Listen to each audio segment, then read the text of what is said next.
We need to build a broad-based coalition to unite and fight against Trump. And hold on, before y'all start dragging me, I'm here to provide you the resources that you need to get started. But first, let me say it one more time. If we want to survive the next 4 years, we need to build a broad-based coalition. That means unite all who can be united and fight everything that can be fought. There are so many organizations within your local community, my local community, and within the national community that you can join that will take some of this frustration that some of y'all are still feeling away. If you are African American, there is an organization that focuses on Black liberation, self-determination, police brutality, prison reform. That organization is the National Alliance Against Racist and Political Repression. It is a wonderful organization. I am part of a chapter in my city here locally. Love them. If you are somebody that is passionate about immigration reform, immigration rights, and legalization, you can join Legalization for All. They do delegations at the border. They have national days of actions, and they have been fighting against this agenda for years. Their track record speaks for itself. If you are somebody that is passionate about labor rights, you can organize on your shop floor. There are so many different unions that are available for you to join. I'm part of a union myself as a union steward and a regular working person.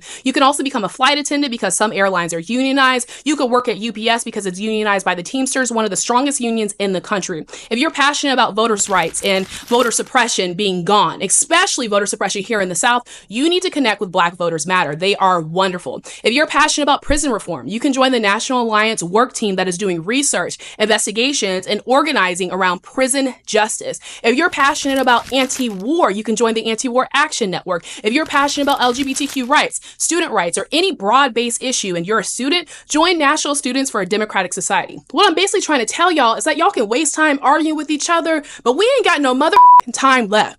It's here. And like one of my mutuals said when somebody asked her, how bad do you think the next 4 years is going to be? She said, real bad.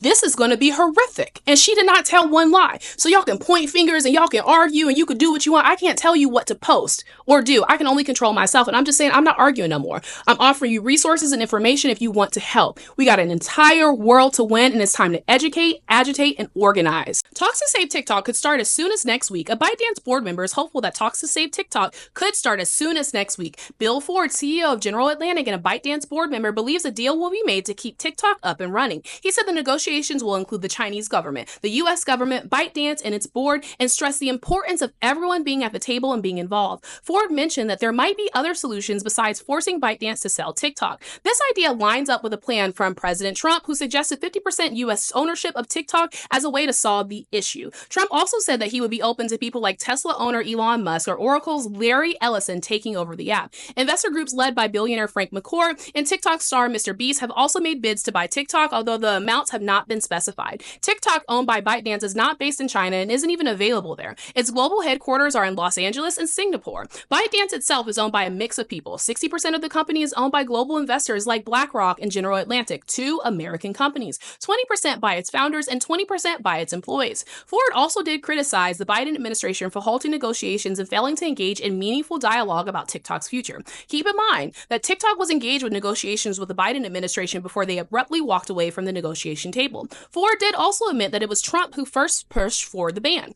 Recently, Trump extended the time ByteDance has to make a deal by 75 days. As of now, TikTok is still not available in the app stores, but still available for those that never deleted the app. This situation is leaving millions of users waiting for updates. A once-in-a-lifetime snowstorm ravaged parts of the South, leaving at least 10 people dead. The snowstorm made roads dangerous, caused airports to close, and left cities that are unprepared for snowstorms completely paralyzed. In Alabama, one person died in a house fire after trying to keep warm by leaving the stove on. Another person died in a car accident. In Georgia, someone died from the cold. In Austin, Texas, 2 people died in the freezing weather. In Texas, 5 people died when a big truck crashed into other cars on an icy road. This snowstorm was so strong that some cities got more snow than they have seen in over 130 years. Florida had its heaviest snow ever with nearly 10 inches in one city. Texas also had its first ever blizzard warning, and some areas saw snow records broken. In Louisiana, New Orleans got 8 inches of snow, the most since 1895. Most of the snow has melted in some places, but the cold weather is still here. In some areas, temperatures are expected to drop another 12 degrees. People are being warned to stay off the roads if they don't have to travel. Soon, temperatures will thankfully go back up to the 50s and 60s, and things should start to warm up again by Sunday. If you were in any of the areas impacted by Winter Storm Enzo, please share your experiences. Did you see snow? How did you spend your snow day? A U.S. district judge in Seattle has temporarily blocked President Donald Trump's executive order aimed at limiting birthright citizenship. The order, titled Protecting the Meaning and Value of American Citizenship, seeks to restrict citizenship to children born in the United States only if at least one parent is a U.S. citizen or lawful permanent resident. During the hearing, the judge called the order blatantly unconstitutional. The case was brought forward by multiple different states who requested a temporary restraining order to prevent this from going into effect next month. They argued that the policy would unlawfully deny citizenship to over 150,000 newborns annually, violating the 14th Amendment. The executive order targets children born on or after February 19, 2025, and excludes those whose parents are undocumented or not lawful permanent residents. The 14th Amendment, adopted after the Civil War, guarantees citizenship to anyone born on U.S. soil, regardless of their parents' immigration status. This principle is something that has been upheld by the Supreme Court since 1898. Trump's order attempts to reinterpret this by claiming that children of undocumented immigrants are not subject to the jurisdiction of the United States, a claim that is widely regarded by legal experts as deeply flawed. Globally, around 30 countries grant automatic birthright citizenship, most of them located in the Americas. These include the United States, Canada, Mexico, and many Central and South American countries such as Argentina, Brazil, Chile, Colombia, Peru, and Venezuela.